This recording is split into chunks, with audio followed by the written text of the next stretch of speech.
permasalahan apa yang dihadapin gitu. Kalau di sini kan Bapak tadi udah buat apa nih Pak? Harga lahan tinggi gitu. Nah di sini kita juga melihat Pak, apa sih yang sebenarnya dialami oleh masyarakat tersebut? Mulai dari harga lahan tinggi, terus apa lagi Pak? Terus permasalahan yang selanjutnya dialamin apa? Ini kan bahan pangan susah untuk daerah 3T. Solusinya pemerataan harga. Tetapi kita biasanya akan menggali lagi kenapa kok harga lahan tinggi dan sebagainya gitu. Dengan melakukan evaluasi kriterianya. Ini permasalahannya tuh ada di mana. Nah, selanjutnya ketika kita sudah tahu permasalahan apa yang dihadapi oleh masyarakat, kita akan coba melihat apa penyebab yang dialami oleh apa penyebab dari permasalahan tersebut. Nah, di sini ada kita harus melihat apa yang dialami masyarakat dan bagaimana kita memberikan respon dengan melihat anggaran yang kita miliki gitu, Pak. Jadi kita bisa membuat sebuah program itu lebih tepat sasaran. Nah, jadi di analisis pohon masalah di dalam sini kita harus melihat permasalahan itu secara utuh. Mulai dari penyebabnya apa, mulai dari masalahnya apa, penyebabnya apa, lalu intervensi apa yang akan kita lakukan gitu. Nah, kalau di sini kita lihat ada dua analisis pokok. Yang pertama analisis pohon masalah dan analisis apa theory of change gitu. Nextnya Mbak. Nah, TOC atau theory of change. Nah, kalau kita lihat di sini, nah di sini dijelaskan teori pohon masalah itu pendekatan yang digunakan untuk mengidentifikasi penyebab suatu masalah. Nah, Bapak Ibu di sini bisa membayangkan sebuah pohon ya. Sebuah pohon itu kan ada akar, ada eh, batangnya dan juga ada ranting daun-daunnya gitu. Nah, kita bisa mengibaratkan batang itu permasalahannya, ranting itu adalah dampak yang terjadi ketika permasalahan itu tidak teratasi dan akarnya ini penyebabnya. Nah ini nggak bisa serta-merta Bapak Ibu langsung potong rantingnya ini. Nggak bisa langsung ke dampaknya. Misal apa APM menurun gitu Pak. APM biasanya kan kalau di sini Bapak Ibu ada apa nih di sini di Papua Barat Daya? Ada, oh ini langsung ini ya permasalahan geografis dan aksesibilitas. Di sini mengambil permasalahan apa Pak yang di Papua Selatan? Jaminan kesehatan, jaminan kesehatan rendah. Nah ini kan jaminan kesehatan rendah ini kan uh, belum kita ketahui penyebabnya apa. Ini mungkin bisa jadi rantingnya, dampaknya. Oh jaminan kesehatannya tuh ternyata rendah. Permasalahannya apa nih? Apa permasalahannya kan jaminan kesehatan rendah.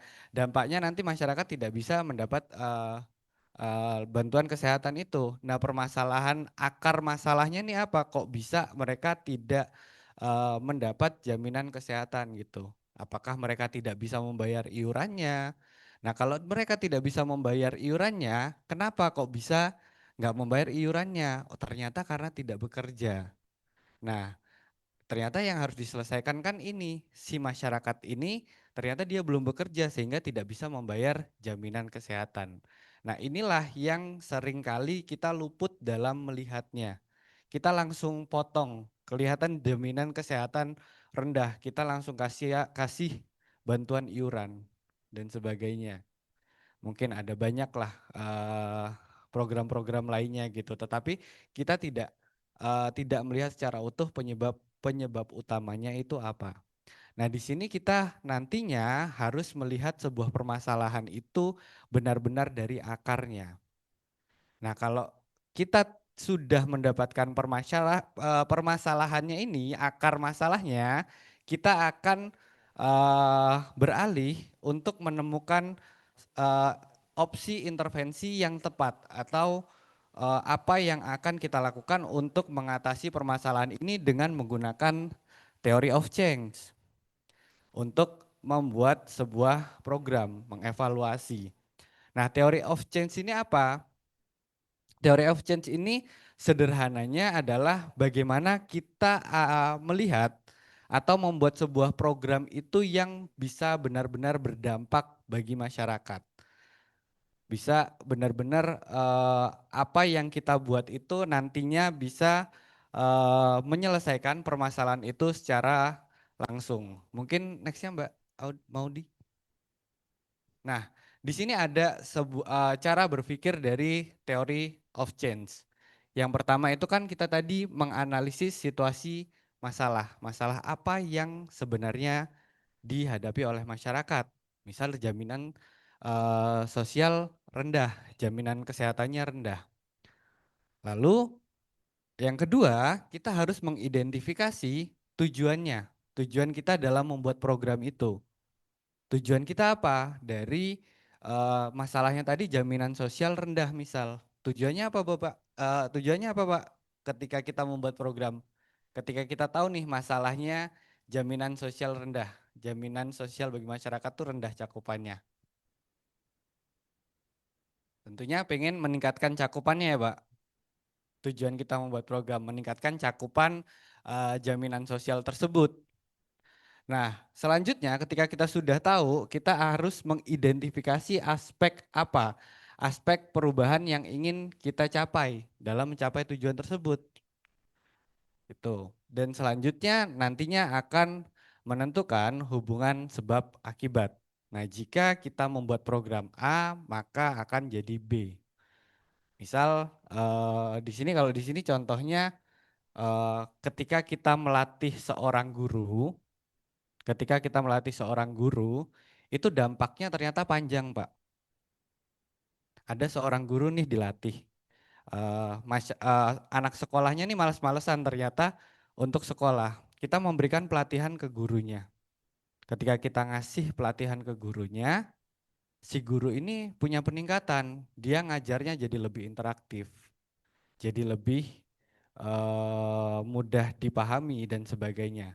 Dan ini nantinya membuat anak ini menjadi meningkat, bisa berhitung dan sebagainya. Angka partisipasi sekolahnya juga meningkat, anak jadi semakin semangat ke sekolah. Nah, itu yang kita inginkan. Kita inginkan tuh bagaimana sebuah program itu bisa benar-benar berdampak secara keseluruhan. Tuh. Nextnya Mbak. Ya.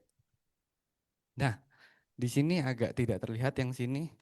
Nah, ini dalam teori of change ini Bapak Ibu bisa melihat di sini secara sederhana input, output, hasil antara dan tujuan. Nah, misal Bapak Ibu membuat sebuah program pelatihan guru. Tentunya nanti inputnya Bapak Ibu punya dana APBD nih. Terus juga ada staff, peralatan dan kurikulum, material untuk melatih seorang guru tersebut. Tujuannya apa? Tujuannya outputnya ini tujuannya itu guru menyelenggarakan kelas dengan metode baru. Nah, sehingga diharapkan nantinya ada perubahan sikap siswa dalam belajar dan bertujuan untuk meningkatkan kemampuan siswa. Nah, ini adalah tujuan akhir yang kita inginkan. Tujuan dalam membuat sebuah program itu ada hasilnya, ada tujuannya.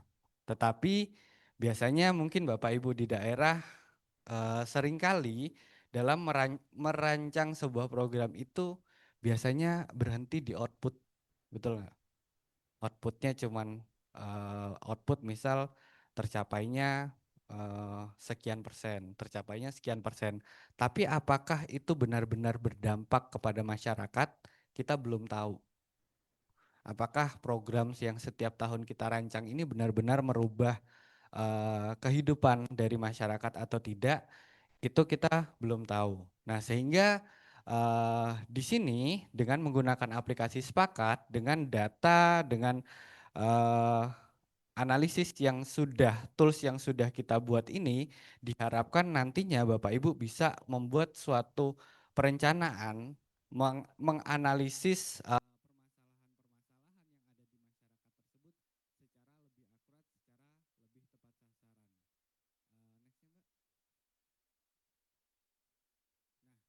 Nah, ini kalau sebagai contoh menyusun teori of change bidang infrastruktur dasar.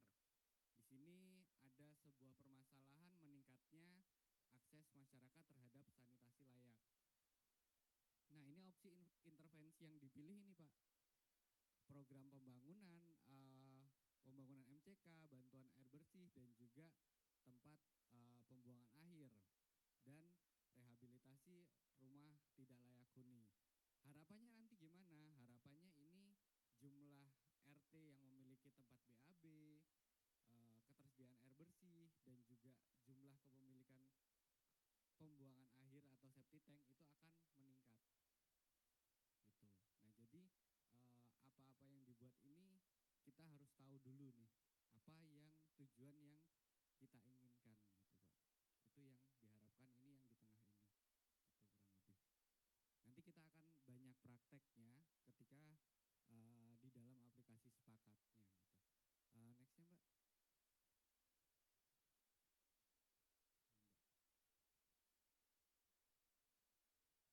Mbak Modi. Di sini nanti ketika Bapak Ibu sudah membuat sebuah program yang tahu permasalahannya, tahu program yang benar-benar dibutuhkan oleh masyarakat, kita tentunya tidak bisa dipisahkan sama yang namanya penganggaran. Nah, di sini kita punya namanya analisis penganggaran. Nah, di sini nanti Bapak Ibu bisa memilih nih penganggarannya itu menggunakan pagu atau menggunakan pendekatan jumlah sasaran. Misal Bapak Ibu punya program, punya anggarannya, keterbatasan anggaran itu berapa, itu nanti bisa dimasukkan saja. Nah, kebutuhan per orangnya itu berapa, nah nanti akan terlihat berapa pensasaran yang benar-benar bisa dicapai. Tapi kalau memang kita mau menyelesaikan permasalahan, kita bisa selesaikan langsung dengan penggunaan unit jumlah kebutuhan. Jadi kebutuhannya ada 100 orang, kita sasar 100 orang, pagunya masih banyak seperti itu.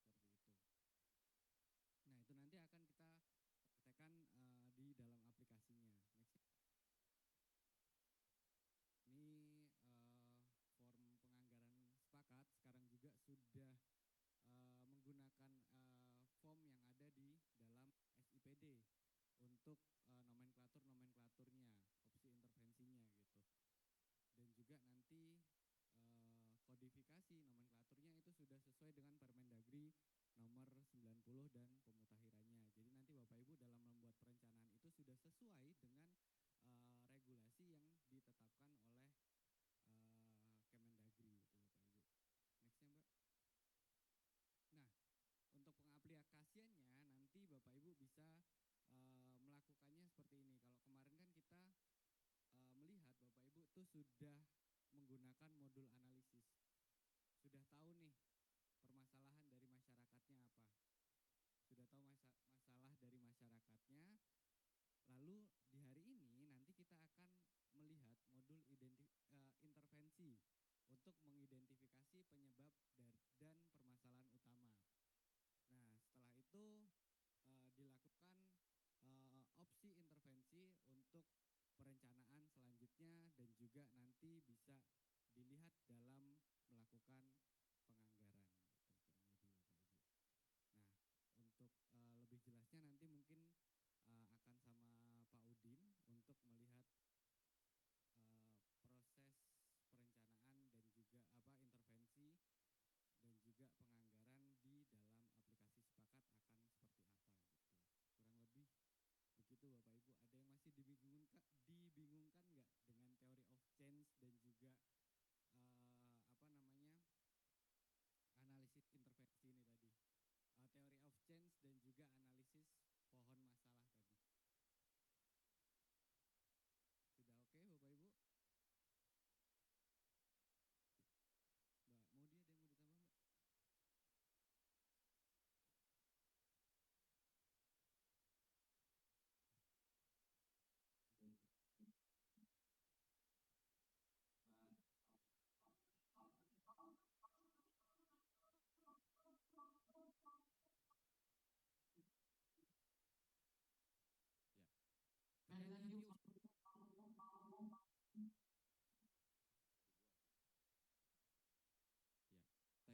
Sudah bisa dipahami?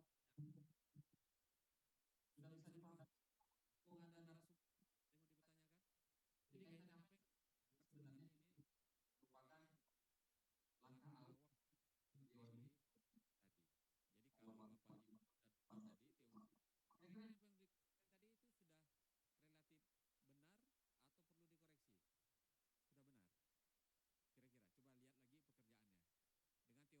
Beni tadi.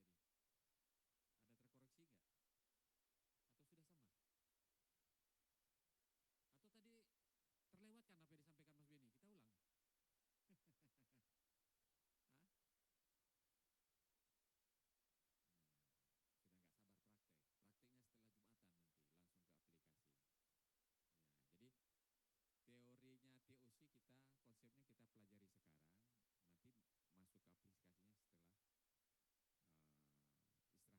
aplikasinya setelah istirahat, sudah isom. Adakah pertanyaan? Ini sepertinya mau cepat-cepat istirahat Mas Beni ya. Sepertinya begitu ya. Hening begitu antara dua ini, apakah sudah dapat dipahami atau memang bingung? Bingung. Bingungnya di mana Kakak? Ada? Siap.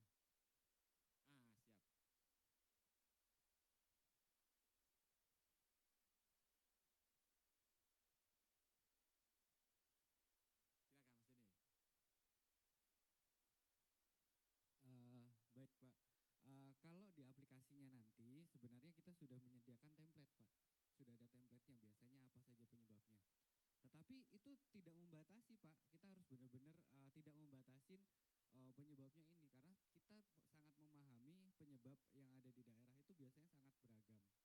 Nah sehingga apa-apa penyebabnya itu tadi dapat dirubah disesuaikan dengan kebutuhan. Makanya yang kita tekankan tadi bagaimana Bapak Ibu nanti bisa menyusun akar permasalahan apa nih yang benar-benar dihadapi oleh masyarakat ini dalam keterbatasan-keterbatasan atau hambatan-hambatan dalam mengakses layanan dasar yang layanan dasar untuk mereka gitu Pak, kurang lebih gitu. Itu Pak.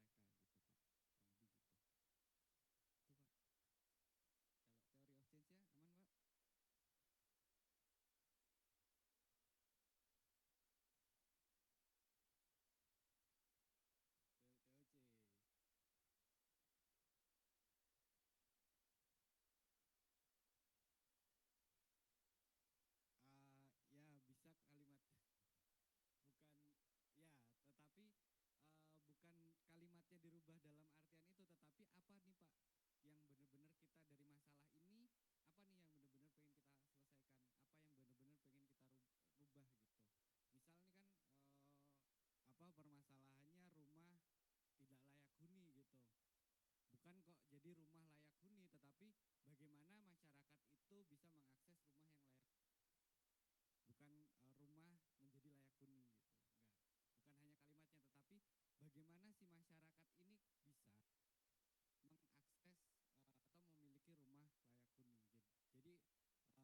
banyak Mbak Maudi. Silakan Bapak Ibu jika masih ada yang ingin ditanyakan. Tapi kalau untuk prakteknya nanti, kalau udah nggak sabar praktek, nanti setelah ini kita akan praktek. Tapi kita istirahat dulu tentunya. Dan bagi yang Muslim nanti bisa melaksanakan ibadah sholat Jumat terlebih dahulu juga gitu. Ada lagi Bapak Ibu? Baik, jika tidak ada mungkin saya kembalikan ke Mas Dimas atau Bang Jack. Bang Jack.